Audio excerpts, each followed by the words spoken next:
In this tutorial, we're going to take a look at the Remove Distractions option in Adobe Photoshop, which often lets you remove distractions with just one click.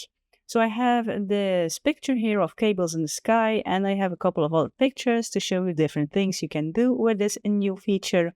And as you can see here in my layers window, I have a copy also of my picture, because I'm going to use one with artificial intelligence on and one without, because that's also an option you now have with this tool. So before we had the remove tool, which is nestled under the spot brush tool, the healing spot brush tool. And this remove tool still lets you select certain things yourself you want to remove, so you can highlight it and then press this check mark, and then Photoshop will start analyzing and thinking, and it will remove this thing for you. But now you also have the Find Distractions option and the mode. You can choose to use an auto mode, which may use a generative AI, and then you can choose to have the generative AI on or off. So for my first layer, I'm going to put the generative AI on, and then we have the Find Distractions and one-click removal, wires and cables. So let's try this one, and Photoshop will start thinking. This might take a while, but it will start thinking and then remove wires and cables for you in case there are wires and cables. And that's it. As you can see, the wires and the cables have been removed. You do kind of see a bit of the space, the spot where they were before, and then going to turn that one off. This layer, this copy of my picture, I'm going to try without the generative AI. So I'm going to turn that one off. And then I have my layer selected here. I'm going to Find Distractions, one-click removal, wires and cables, and then it goes thinking again. And as you can see here, it also removed all the wires and the cables. You can also kind of see there was something before. So I do think I like the one with the AI better than one without AI, but you can play around with that to see what fits your picture most. Now I also have this one. This has cables and buildings. Let's first Ctrl-Command-J to make a copy, and then the top one with AI and the bottom one without. So here we have a building and we have cables, but I just want to check how the feature works if there is something behind all those cables. So I have my top layer selected here. I have my generative AI, which I'm going to turn on. And then again, the one-click removal, wires and cables, and let Photoshop do its thing. Okay, so this one took a bit longer for Photoshop to calculate, but we can see here it did quite an amazing job. So the cables are gone, and here I do not really, if I didn't know there were cables before, apart from the shadow maybe here, I wouldn't know there were cables before.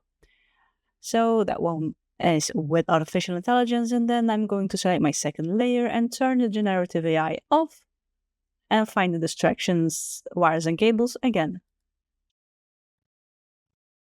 This one also still has the shadows here, but that's not that big of a deal. You can still select it and then remove it.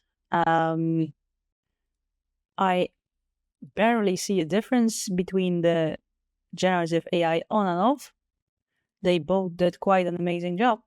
And then I have people in front of a garage door here. Well, let's make a copy again. Ctrl-Command-J with AI and without AI. Okay, so with AI, the thing you can do here is and Find Distractions. You also have Find People. So if I click Find People, as you can see here, couldn't find any people who are not the subject of the image, because this is a thing.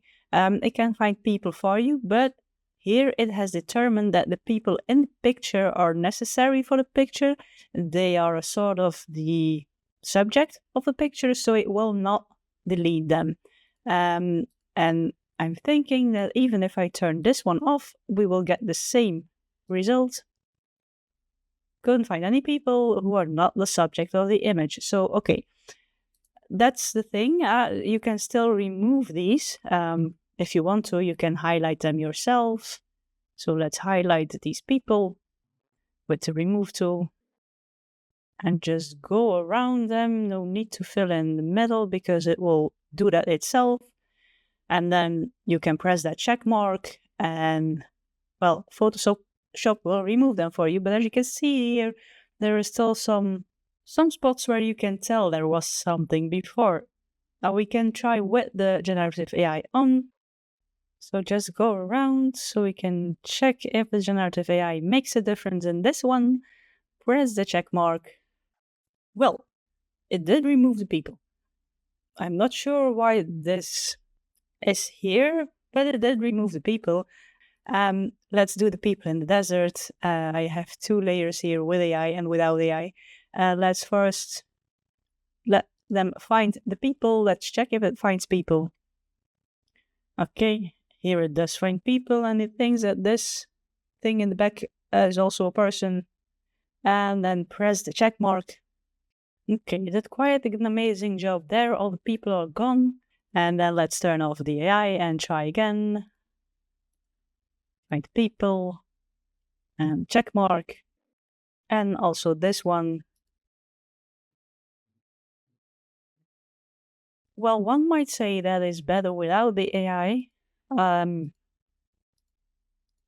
Yeah, I think I like the one without the AI better. There's a difference with or without AI.